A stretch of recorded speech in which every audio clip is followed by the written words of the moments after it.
The alley behind table 41.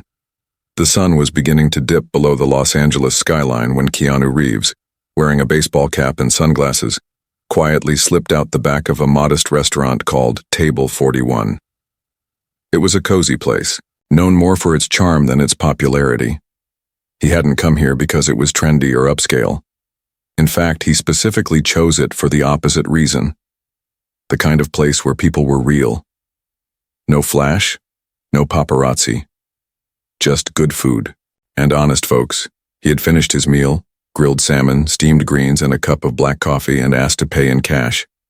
He nodded politely to the waitress, who looked exhausted, yet smiled as if her smile was all she had left to give. She didn't recognize him, and he preferred it that way. It gave him room to observe life quietly, without being observed himself. As he walked toward the parking lot, something odd caught his eye. Out back, just beyond the dumpster, a young woman in a stained uniform crouched beside a pile of trash bags. At first, Keanu thought she might be tossing something out, but her movements didn't match that assumption. She was searching, carefully, desperately, through the garbage, and then she pulled out a half-eaten sandwich wrapped in foil. She looked around quickly, not knowing he was watching. Her hands trembled slightly as she peeled back the foil and took a bite. There was no hesitation, no disgust, just hunger. Keanu felt something sharp twist inside his chest. This wasn't just someone stealing food. This was survival. He stood silently behind a parked car, unsure of what to do next. Should he say something? Offer her help? He didn't want to embarrass her or make things worse. He had seen enough in his life to know that sometimes dignity was the last thing a person had, and losing that could break them completely. Then a door creaked open. Another worker from inside stepped out for a smoke and froze when he saw the young woman. "Emily," he said. "What the hell are you doing?" Her name was Emily. She dropped the sandwich like it burned her and quickly wiped her hands on her apron. "Nothing," she mumbled. "I was just cleaning up," the man scoffed. "That's not cleaning. That's eating from the trash. You need help." Keanu saw her eyes darken with shame, but she didn't reply. She simply picked up the sandwich, rewrapped it, and tucked it under her arm like it was the last bit of safety she had. Then she slipped around the corner and disappeared. Keanu stayed frozen in place for a long moment, processing what he'd just seen.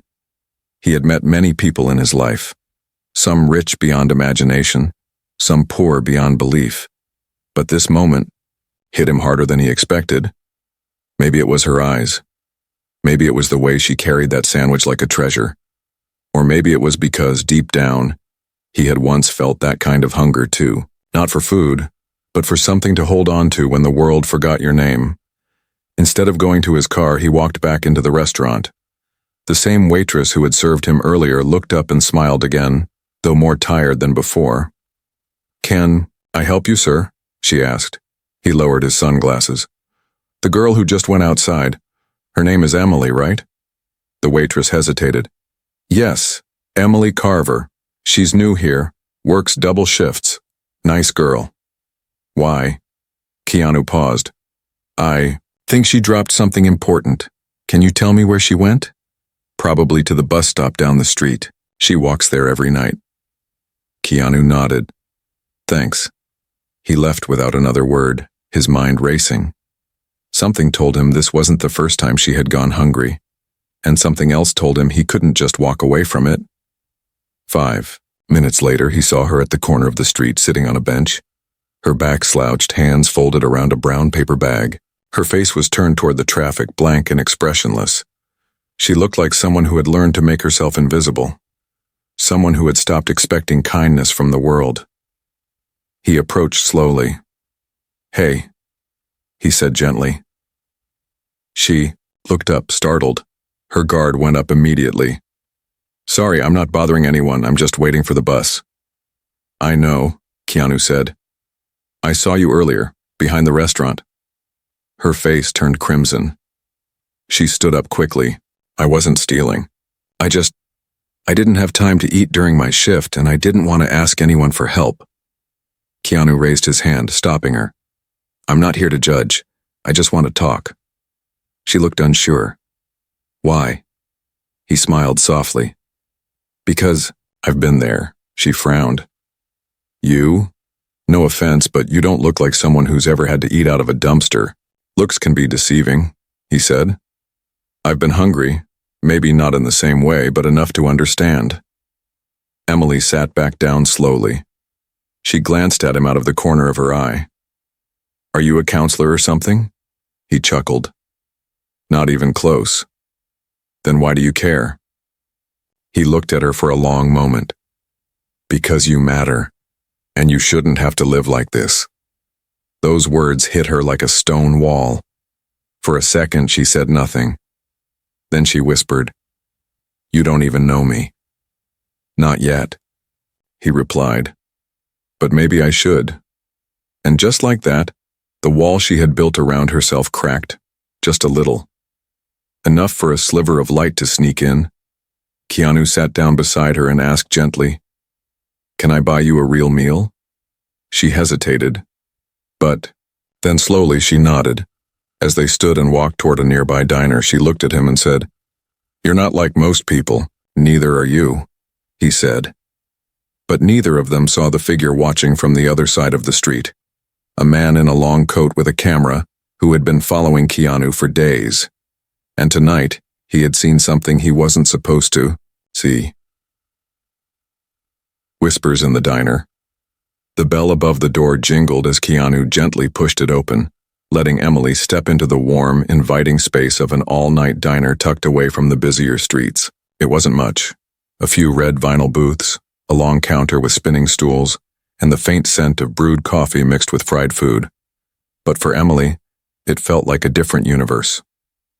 The waitress behind the counter gave a friendly nod as they entered, and Keanu chose a booth near the back, away from the windows, offering her the seat with her back to the room so she wouldn't feel exposed. He noticed how she kept her eyes low, clutching the paper bag she still carried like a fragile shield. He didn't push her to talk. Instead, he picked up the menu and passed it to her with a gentle smile. She scanned it quickly, overwhelmed not by the choices, but by the idea that someone else was offering to pay. After a few seconds of hesitation, she settled on a basic meal, grilled cheese and tomato soup. He ordered the same, not because he wanted it, but because he wanted her to feel like they were equals at this table. When the waitress left, Emily finally looked up at him, eyes filled with questions she wasn't sure how to ask. Why me? She finally said.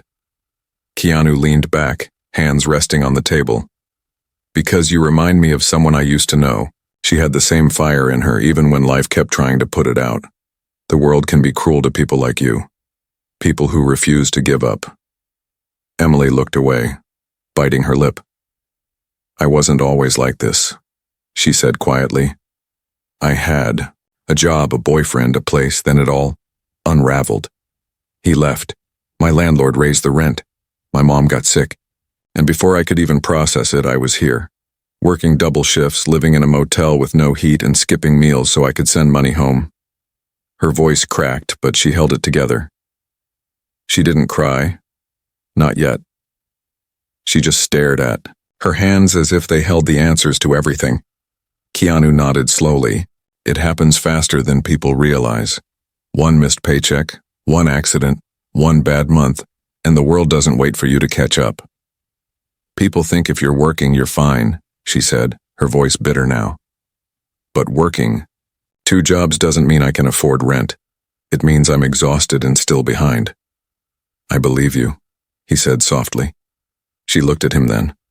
Really looked at him. There was a flicker of recognition in her eyes now, like she was starting to see past the scruffy beard and the calm demeanor. Something about him seemed familiar, but she didn't say anything yet. Their food arrived, and for a few minutes, they ate in silence. She took small bites, savoring every mouthful like it was a luxury she wasn't used to. He watched her quietly, letting her have the moment.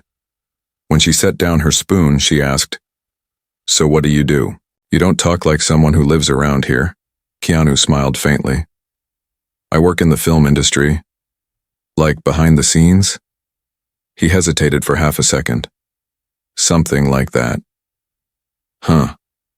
She She tilted her head. You look kind of familiar. I get that sometimes. She didn't press. Instead, her gaze drifted to the rain that had started tapping against the windows. Outside, the world kept moving, uncaring. But inside this booth, time had slowed down. It felt safe, and she hadn't felt safe in a long, long time. Just then a phone buzzed. Not hers. Keanu's. He pulled it out and looked at the screen. A message flashed from someone named Marcus. You were spotted near table 41. Paparazzi got wind. Be careful. Keanu's face didn't change, but he slid the phone back into his pocket. Emily noticed the flicker of something serious in his eyes. Everything okay? She asked. Yeah, he replied. Just work stuff. She leaned forward slightly. You're not in trouble because of me, are you? He shook his head. You're not trouble. Don't ever think that. But even as he said it, he could feel the pressure mounting. If someone had followed him tonight and they got photos, it wouldn't just be about him anymore. Emily's life, already fragile, could be exposed to the kind of public scrutiny she wasn't prepared for. He had seen it happen before. Someone's struggle turned into clickbait. He wouldn't let that happen to her. He looked up and saw her watching him. She had that wary expression again, like she knew something wasn't being said. Can I ask you something? She said. Of course. What's your real name? Keanu paused. He had been careful not to introduce himself earlier, letting her assume he was just a stranger with a kind heart. But now, looking into her eyes, he realized she deserved the truth. Keanu, he said quietly. She blinked. Like Keanu Reeves? He nodded slowly. Emily stared at him for a long moment. Her eyes widened slightly, then narrowed, not with suspicion, but disbelief. You're serious? I am. She leaned back, processing everything. You sat next to me, watched me eat trash, and then brought me here. And you're Keanu Reeves? I didn't bring you here as Keanu Reeves, he said. I brought you here as someone who cares. For a second, she looked like she might laugh, then her shoulders sagged. You could be anywhere. Why would you waste your time on someone like me?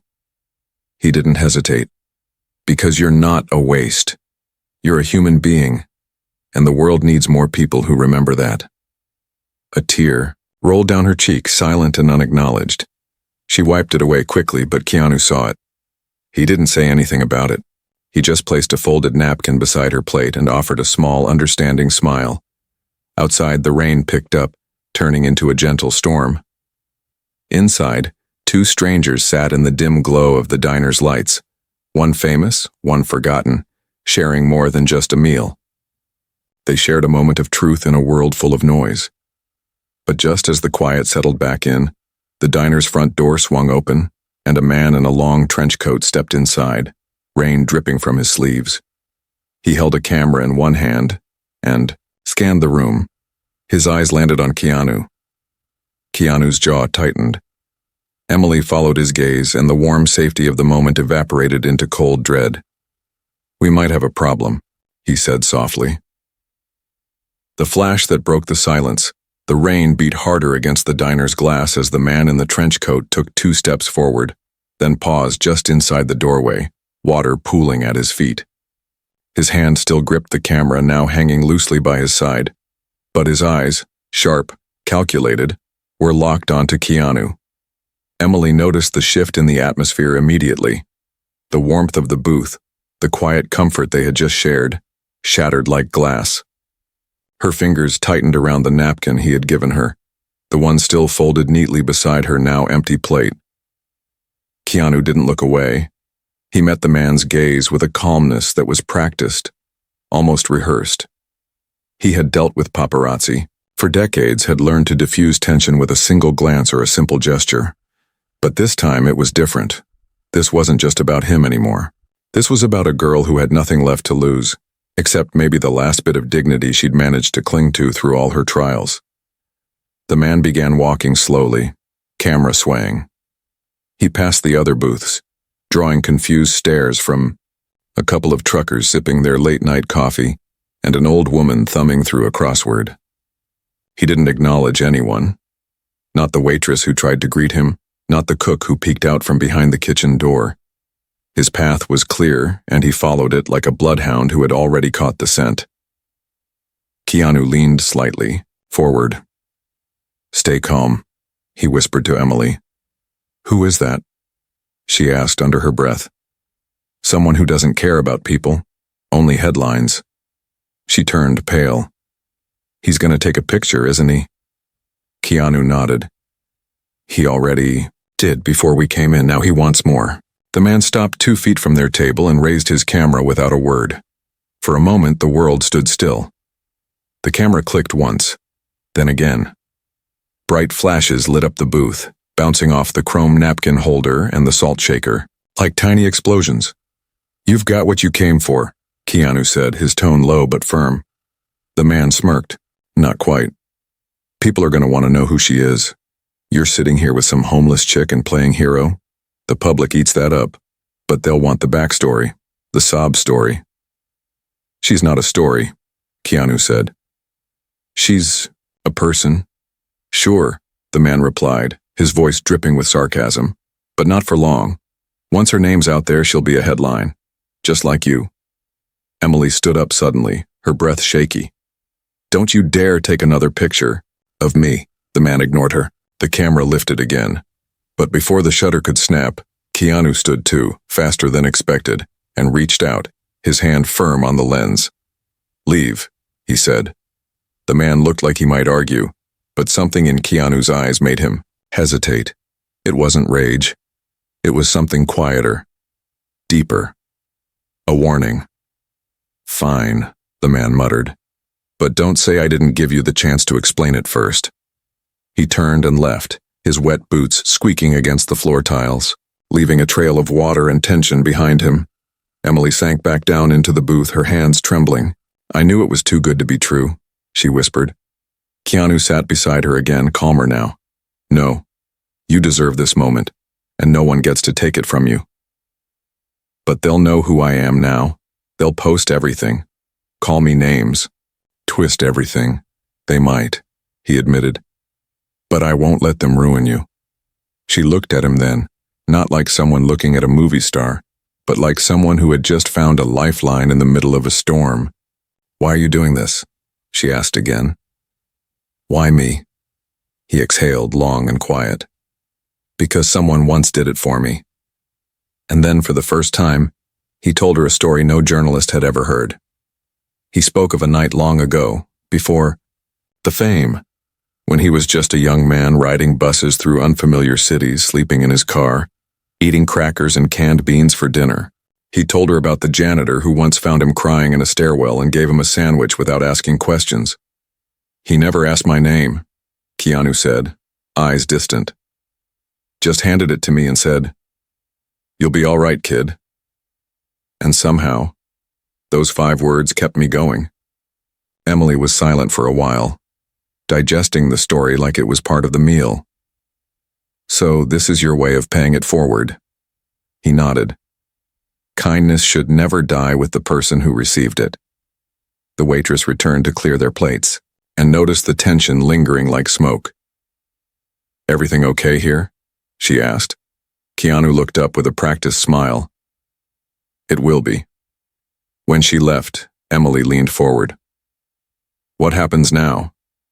"You have a choice," he said. "We can pretend this night never happened and you go back to your routine. Or we can do something different, something bigger." "Like what?" she asked cautiously. "You come with me," he said. "Not as a charity case, not for the media, but as someone who deserves more than what the world's given her." Her eyes widened. "You're serious?" "Completely." "But why would anyone believe I belong anywhere near your life?" "Because the only people who belong in my life now are the ones who understand struggle, people who know what it's like to stand alone. And you've stood alone long enough." Outside, the flashing lights of a car pulled up to the diner's parking lot. It wasn't the paparazzi this time. It was a black SUV, familiar to Keanu, a driver he trusted. A way out before the story exploded online. Keanu stood and offered her his hand. She stared at it. Then slowly, she placed her hand in his. As they walked to the door, Emily whispered, "This feels like a dream. Then let's make sure you don't wake up back in the nightmare," he said. But as the door opened and the cold air swept over them, a phone buzzed again. This time, hers. A message from an unknown number. "You don't deserve his help. Everyone will know what you did?" Emily stopped in her tracks. Keanu looked at her, then at the screen. "What is it?" he asked. She didn't answer. Not yet. Because what no one knew, what Keanu hadn't yet seen, was that Emily had a secret. A big one. The secret beneath silence. Emily stood frozen at the threshold of the diner, one foot inside the warmth, the other already catching the cold breath of night. Her eyes were locked on the glowing screen in her hand, the message as sharp as a knife, pressed against her ribs. "You don't deserve his help. Everyone will know what you did." The words pulsated, not just on the phone, but in her chest, resurrecting a guilt she had buried deep beneath years of silence and sacrifice. It wasn't the first time someone had tried to remind her of her past, but this time it wasn't just her reputation at risk. This time, someone else had stepped into her shadow, offering her light she didn't think she deserved. Keanu noticed the change in her posture immediately, the way her fingers clenched around the phone, the sudden stillness of her breathing. He had seen enough human pain to recognize it, even when it was wordless. He gently placed a hand on her shoulder, anchoring her to the moment. "What happened?" he asked, his voice calm but urgent. Emily slowly turned the phone so he could see the message. He read it once, then again. His eyes narrowed, not in judgment, but in concern. "Do you know who sent it?" She shook her head. "No name. No number I recognize. But I know what they're talking about." Keanu led her back inside, away from the glass, away from the street where prying eyes might be hiding behind car windows or camera lenses. They returned to the booth where warmth and light could hold back the creeping dread. She sat slowly, her mind racing. He didn't pressure her. He didn't ask again. He just waited, and after a minute of silence, Emily spoke. "A year ago," she said, her voice low, "I was working at this accounting firm. Not a big one, just a family-run place. Nothing glamorous. I was doing front desk admin work, filing, answering calls. But I knew numbers. I liked balance sheets. It gave me structure. Something to fix when the world felt broken." She paused as if each word cost her something. "One day I found something off in the books. Strange transfers. Tiny amounts missing from the employee accounts. At first, I thought it was a mistake, but the deeper I looked, the more I realized it was intentional. The owner's son, he was embezzling, moving money slowly, quietly, in a way he thought no one would notice." She closed her eyes. "I reported it not to the police, just to his father. I thought if I kept it within the family, they'd fix it." Keanu's expression was unreadable, but he leaned in slightly, listening with his whole presence.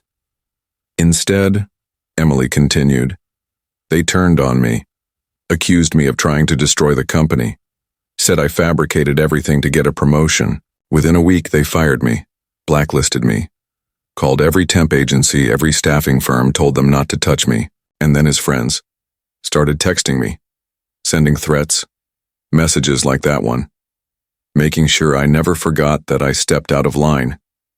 She finally looked up, tears brimming in her eyes. "And the worst part?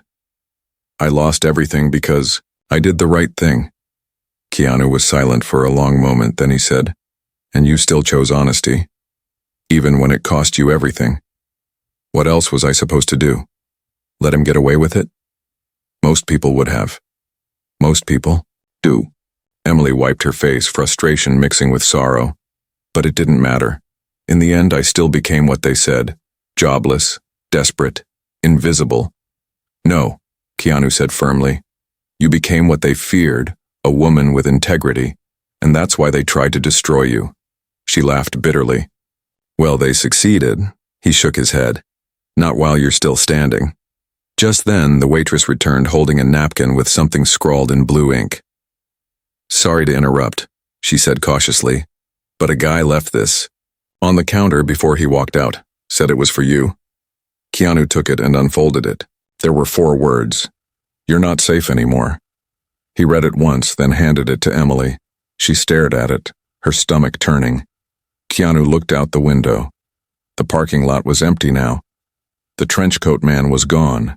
The SUV was still waiting, headlights casting long beams across the slick pavement. We need to move, he said. Move where? Emily asked, her voice cracking. Somewhere they can't follow. I can't run again, Keanu. I've been running since that day. You won't be running, he said. You'll be rising. They walked out together and the driver opened the door. Emily hesitated only a second before stepping in. The car was warm, the leather soft beneath her tired body. She stared out the window as the diner disappeared behind them. Inside the car, Keanu pulled out a tablet. There's something I want you to see. He tapped the screen and a news article opened. It was a story from months ago, an expose on corrupt practices at a small accounting firm. The same one she had worked for. Her breath caught as she saw names she recognized. The owner's son had been arrested. Employees had come forward after an anonymous tip was leaked to a journalist. The story had been buried under celebrity gossip and political scandals, but it was there. Someone else finished what you started, Keanu said. Your voice mattered even if you didn't see it happen. Emily blinked. But I didn't leak it. Maybe not, he said. But truth finds a way, and so will you. They drove in silence for a while, the city lights giving way to the darkness of the open road. Eventually, the car turned down a private lane lined with trees.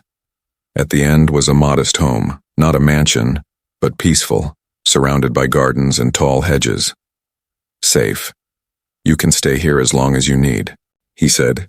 No questions, no cameras, just time to rebuild.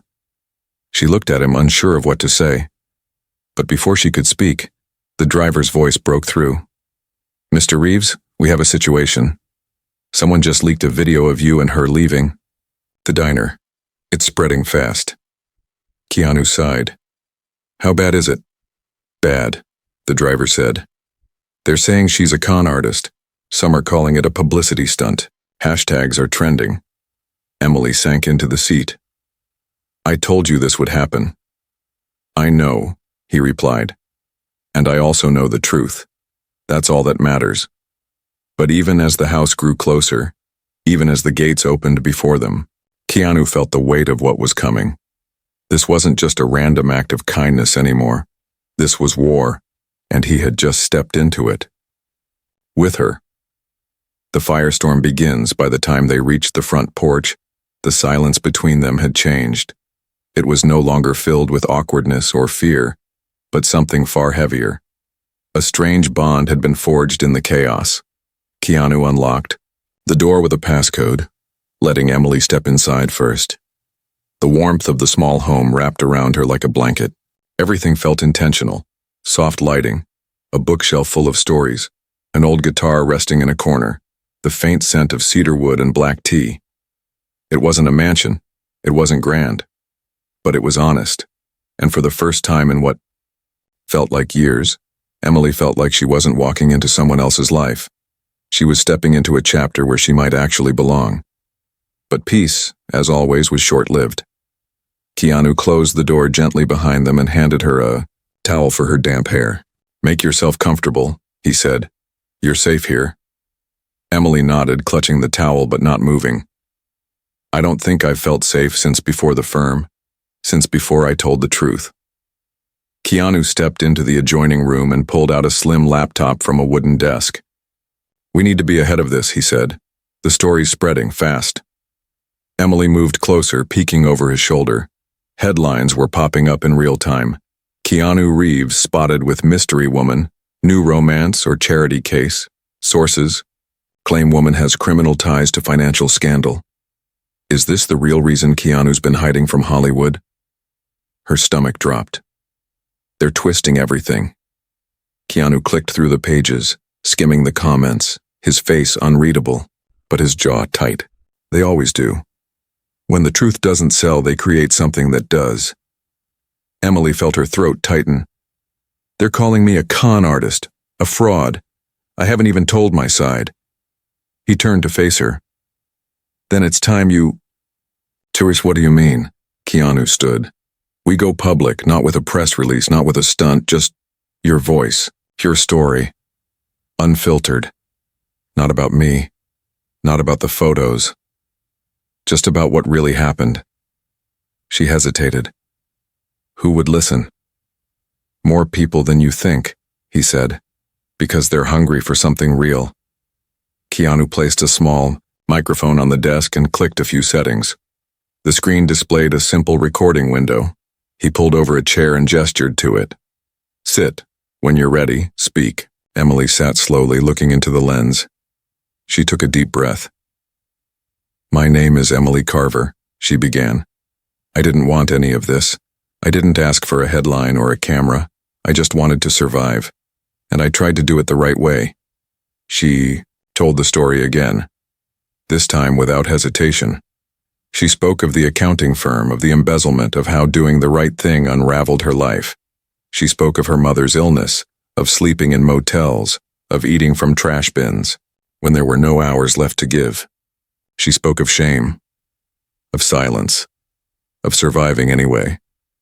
And then she told the story of the diner, of the man who didn't look away, of the stranger who sat beside her, listened without judgment and didn't ask for anything in return. I didn't know who he was, she said, tears catching in her throat. But even when I found out, he never made me feel like I was less. And for the first time in a long time, I remembered what kindness felt like. Not pity, not charity, just kindness. Keanu stopped the recording. Silence followed. Emily wiped her eyes. Do you think it'll matter? I think it already does, he said. They uploaded the video to a simple platform. No fancy edits, no dramatic music. Just her voice. Just the truth. Keanu shared it through his own account with one line. This is Emily's story. Listen before you judge. They didn't sleep that night. Instead, they watched. Within the first hour, the video had 10,000 views. By morning, it had passed 1 million. But along with the support came backlash. Trolls flooded in. Some accused her of acting, others mocked her tears. Strangers dug into old records, searching for anything they could weaponize. Keanu sat beside her through all of it. They scream the loudest when they're afraid of what they don't understand. The next morning, a call came through from Keanu's agent. He answered on speaker. Keanu, you're trending everywhere. I don't know what this girl did, but the studios are pulling your contracts. One of them is saying you breached your morality clause by bringing a scandal into the spotlight. Keanu didn't flinch. Then they were never worth working with. You're risking your career, the voice snapped. I'm protecting something more important. He hung up without waiting for a reply. Emily stared at him. You didn't have to do that. Yes, I did. She looked at him like she was seeing him again for the first time. Why are you like this? You could walk away. No one would blame you. Keanu turned to her. Because you are the kind of person I wish the world protected. And if it won't, then I will. A knock came. At the door. They froze. Keanu motioned for her to stay back and opened it cautiously. To their surprise, it wasn't the media. It was a woman in her 50s holding a small envelope. She looked nervous. I saw the video, she said. My daughter worked at that firm too. She was scared to come forward. But Emily's story, it gave her courage. She handed the envelope over. These are internal emails. Proof. Names. Transactions. Enough to bury that company. Keanu accepted the envelope with a nod. Thank you.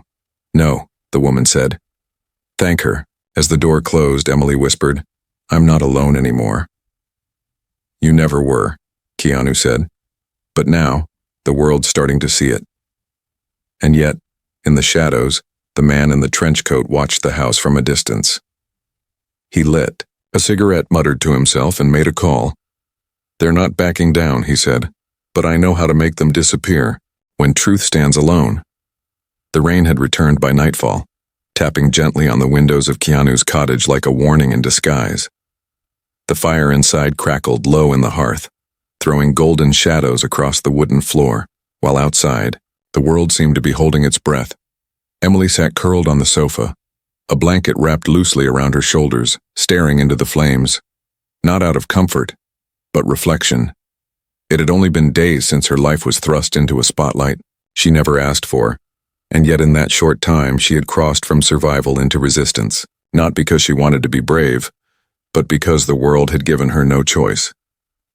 Keanu stood by the window, arms crossed, watching the driveway. He had seen the same unmarked car pass by twice in the last hour. The man in the trench coat hadn't appeared again, but Keanu knew a setup when he felt one. He'd worked in enough film productions and lived through enough real-world betrayal to sense when something unseen was tightening around you, and now the silence outside wasn't peace. It was the sound of power regrouping. They had thought exposing the truth would end it. Instead, it lit a fuse. On the screen across the room, Emily's video had passed 4 million views. Support poured in by the thousands. Messages from young women, whistleblowers, war veterans, parents, students. The voice of one had ignited the voices of many. And yet with every voice came another shadow, another threat, another whisper behind closed doors that her story needed to be shut down. Quietly. Permanently. Keanu walked over and sat beside her. They're getting desperate. Emily turned. To him. Why does that scare me more than anything? Because the moment you stop being invisible, you become dangerous. She looked down at her hands, still trembling even in warmth. I thought telling the truth would set me free. Instead, it feels like I stepped into a war.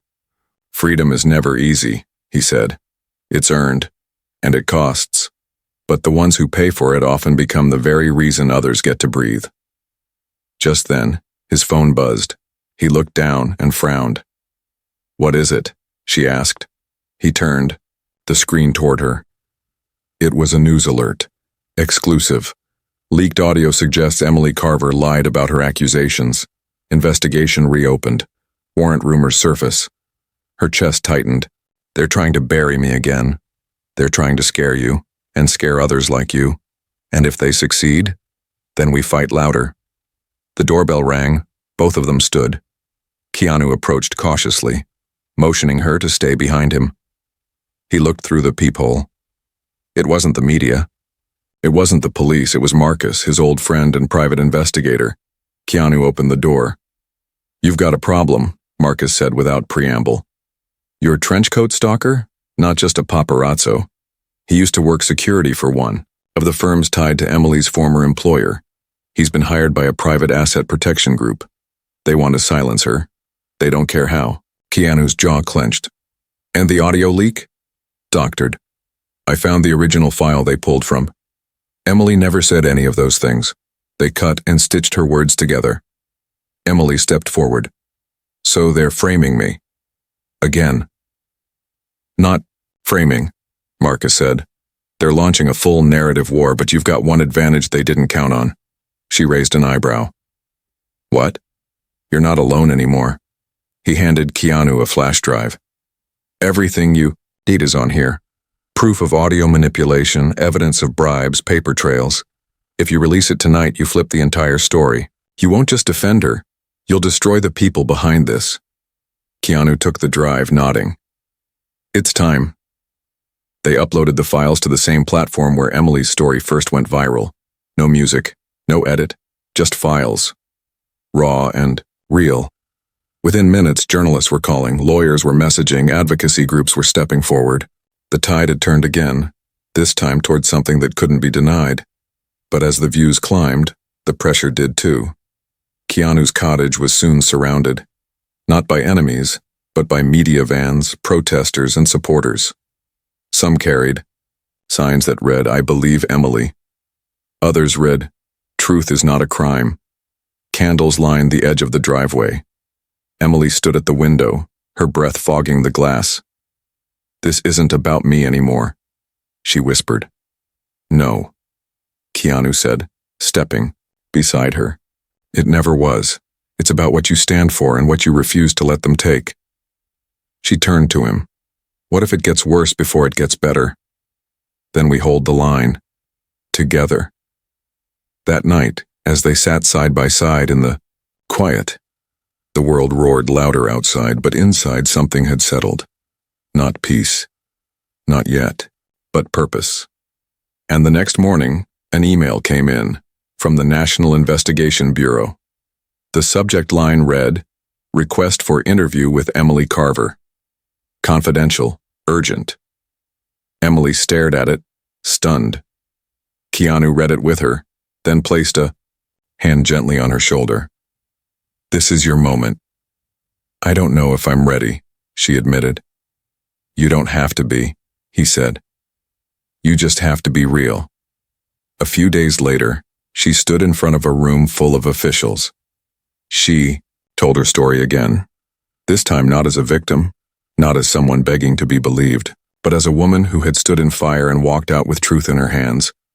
Investigations were reopened, charges were filed, names were cleared. And the man in the trench coat?